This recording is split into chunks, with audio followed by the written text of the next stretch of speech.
Muito bem, já estamos de volta com o programa Empreender Tecnologias e hoje aqui nos estúdios do Labinho eu estou recebendo o professor mestre Rainer Antônio Toschke. Ele é graduado em Administração de Empresas e em Ciências da Computação, é pós-graduado em Sistemas de Informação e mestrado em Engenharia Elétrica pela Unesp, coordenador dos cursos de Engenharia da Computação e Sistemas de Informação da Unifev, e professor dos cursos também de Engenharia da Computação, Engenharia Elétrica, Eletrônica, Engenharia de Produção e Sistemas de Informação. Proprietário da empresa RA Tecnologia, empresa que atua aqui em Votuporanga e região na área de estruturas de rede e servidores. Muito bem, dando prosseguimento ao nosso bate-papo, Rainer, como são compostos os sistemas robóticos? Eu não sei se fica claro para o telespectador o que são os sistemas robóticos, né? Mas como eles são compostos? Vamos imaginar o seguinte, dentro de um robô, um braço mecânico. Um braço mecânico ele é composto basicamente por três conjuntos. Um conjunto de sensores que vai ler o ambiente, ler o que está sendo apresentado para ele. Um conjunto de atuadores que são os motores, servos, mecanismos, sistemas pneumáticos, que é o que vai gerar o movimento dentro desse esquema de manipulação, e o sistema de processamento, que é onde vai ter toda a inteligência desse dispositivo. Então, por exemplo, quando um sensor lê uma determinada situação de distância, ele vai mandar um determinado sinal para dentro dessa unidade de processamento, que é o cérebro do robô. Ele vai tratar essas informações e comparar com os parâmetros existentes internamente e, por sua vez, disparar alguns sinais para que esses atuadores, esses motores, possam fazer a intervenção assim como foi proposto inicialmente. Então, basicamente, nós temos esses três conjuntos. Os sensores que leem o ambiente, a situação que está sendo proposta, o sistema que vai fazer a parte de processamento, que é o cérebro, e a parte de movimentação, que são os servos mecanismos que nós temos hoje em qualquer mecanismo robótico existente. Muito bom. E como funcionam, Rainer, os robôs móveis autônomos? Hoje em dia, acho que vários telespectadores já viram, ou em algum telejornal, ou pela internet, nas mídias sociais, que alguns pesquisadores, alguns laboratórios, tanto fora do país quanto aqui no Brasil, já estão trabalhando com veículos autônomos. Nós conhecemos como robótica móvel os robozinhos que nós aqui do planeta Terra, nós mandávamos para sondas espaciais, mandava para Marte, para a Lua, e aí nós chamávamos de rovers, né, que são os robozinhos autônomos que estariam fora do planeta. Só que nós vimos que isso era tão bom que nós começamos a pesquisar, a sociedade começou a entender que isso também poderia trazer algum benefício para nós. Hoje nós temos uma série de projetos que, para dirigir um veículo, nós não mais precisamos de piloto. Sim. O veículo, com esse conjunto de sensores, esse conjunto de atuadores, esse cérebro eletrônico, ele consegue já mapear as ruas, mapear rodovias, sinais de trânsito, toda a parte legal da direção, que é a parte de legislação, e consegue também colocar um veículo em movimento sem infringir nenhuma lei de trânsito e com uma garantia de segurança talvez superior ao que nós temos como nós ao volante. Isso ainda não tem comercialmente para que nós possamos comprar, claro. Mas muito em breve talvez a gente já veja alguns produtos que sigam muito próximos disso. Tem uma companhia fabricante de caminhões que foi lançado agora 3, 4 meses atrás, inclusive esse caminhão está vindo para o Brasil já. É um caminhão que ele tem um conjunto de sensoriamento e um conjunto de atuadores extremamente eficiente. Isso ligado à internet, ligado ao sistema de posicionamento global. Imagina o seguinte, eu sou motorista de caminhão, eu nunca viajei naquela rodovia. Eu preciso fazer com que esse caminhão tenha maior eficiência e que eu dirija com segurança. O caminhão consegue saber à frente, a mais ou menos 1,5 km à frente, como é o relevo, se eu tenho uma curva, se eu tenho um desfiladeiro, qual a condição dessa pista, se eu tenho uma subida ou uma descida. Então, ele já prepara todo o seu aparato mecânico para quê? Para que na hora que eu chegar próximo ali, mesmo se o motorista não prestou atenção que ele tem que reduzir uma marcha ou colocar uma marcha a mais para subir ou descer uma determinada ladeira, o caminhão corrige isso automaticamente, deixando com que o motorista possa guiar com muito mais segurança e também economia de combustível. Então, ele próprio já sabe por onde ele vai passar num espaço de tempo muito curto. Isso faz com que a eficiência desse caminhão seja muito superior a qualquer um outro trazido até agora para cá, ou fabricado aqui. Bacana.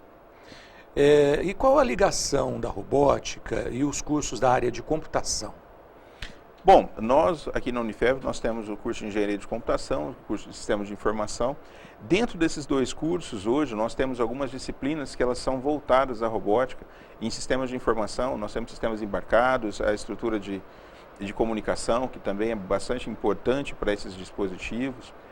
Na Engenharia da Computação, nós temos disciplinas de sensores, sistemas de microcontroladores, microprocessadores, a própria disciplina de robótica dentro disso. Por que isso é importante para os cursos? Porque nós podemos preparar os nossos alunos também para esse campo imenso que está vindo aí, se despontando. Cada vez mais nós vemos aparatos tecnológicos na indústria, na medicina, até mesmo em casa. Hoje nós temos alguns robozinhos que fazem limpeza da nossa casa com uma facilidade muito grande e com um custo também até atrativo.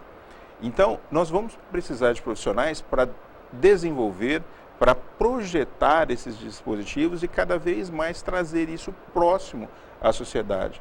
Então, nós aqui da Unifev, nós também estamos preocupados em preparar os nossos alunos e em dar condições para que eles possam também atuar nesse mercado que está em plena ebulição aí hoje.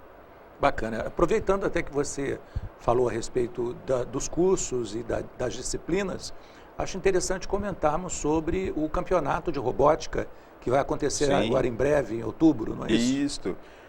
Aproveito para convidar toda a sociedade, no dia 21 de outubro, às 19 horas, lá na cidade universitária, nós vamos promover o primeiro campeonato de robótica da Unifev. Nós já temos 10 equipes inscritas. Esses robozinhos foram criados dentro de um padrão, que é da competição, uma competição mundial que nós temos. É uma categoria chamada de mini sumô. E aí eles têm um determinado espaço e eles são autônomos, eles têm que ler o ambiente, ler os competidores e tentar tirar os competidores autonomamente de dentro desse ringue de luta. Bacana. Então, isso é para os nossos alunos começarem a ficar mais próximos das competições e, quem sabe, num futuro muito próximo, nós colocarmos os nossos alunos também em competições nacionais e internacionais. Sabendo que o Brasil hoje é o detentor de grande parte dos campeonatos mundiais que acabam acontecendo. Os nossos alunos, tanto a nível universitário quanto a nível de ensino médio, já são muito bem-vindos nessas competições, porque esse ano nós ganhamos as duas principais competições, uma para o ensino médio, que é uma categoria do LEGO, que foi na Austrália, e uma que foi nos Estados Unidos também, uma universidade do Rio de Janeiro ganhou a competição, que é a grande vitrine da robótica hoje na parte de competição, que é a parte de robôs peso pesados. São robôs na faixa de 100, 120 quilos, que acabam disputando para ver quem consegue ficar inteiro no final de uma batalha. Então, isso é muito bacana e logo, logo nós também estaremos trazendo algumas dessas batalhas para a nossa instituição. Bacana. E qual é o futuro da robótica, Rainer? Bom, eu creio que nós e os telespectadores também não precisam ter medo que a nossa torradeira vai se virar contra a gente logo, logo.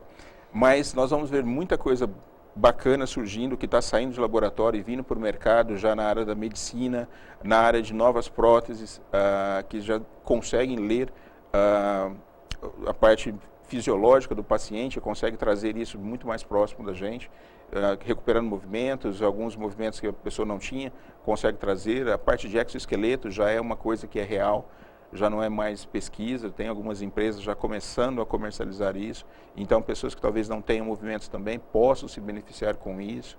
Na segurança veicular, cada vez mais os nossos carros vão ter aparatos tecnológicos voltados à robótica e à automação para garantir que a direção seja cada vez mais segura dentro disso. Nas indústrias, o grau de produtividade também, com certeza, começa a aumentar, a eficiência um pouco maior com a utilização de equipamentos cada vez mais tecnologicamente desenvolvidos, e isso podendo fazer com que as empresas se tornem mais competitivas também, tanto aqui no Brasil quanto comercializando seus produtos lá fora. Bacana, muito bom, Rainer. Eu acredito que, vamos dizer assim, uma imagem, né, uma visão panorâmica do que é a robótica, a gente conseguiu transmitir hoje para os telespectadores, né? E eu acredito até que uma outra ocasião a gente possa falar um pouco mais sobre isso, porque existem aí os drones, existem aí os robôs antibomba, tem tanta coisa que a gente tem visto e que eu acho que vale a pena tomar conhecimento, porque a nossa sociedade vai vivendo esses novos tempos que estão chegando, né? E aí nós podemos trazer até alguns robozinhos que nós brincamos nos nossos laboratórios aqui da Unifev também para que a comunidade possa ver e cada vez mais ficar mais inteirados sobre esse assunto, que é um assunto hoje em dia que cada vez mais nós vamos ter um mercado extremamente grande em cima disso. Legal. Agradecemos muito a sua participação, valeu, o telespectador deve estar satisfeitíssimo, né? Eu que agradeço o convite e estou à disposição, quando vocês precisarem, estarei aqui novamente conversando com vocês e com todo o público de vocês. Maravilha. Então assim a gente encerra o programa de hoje, Empreender Tecnologias.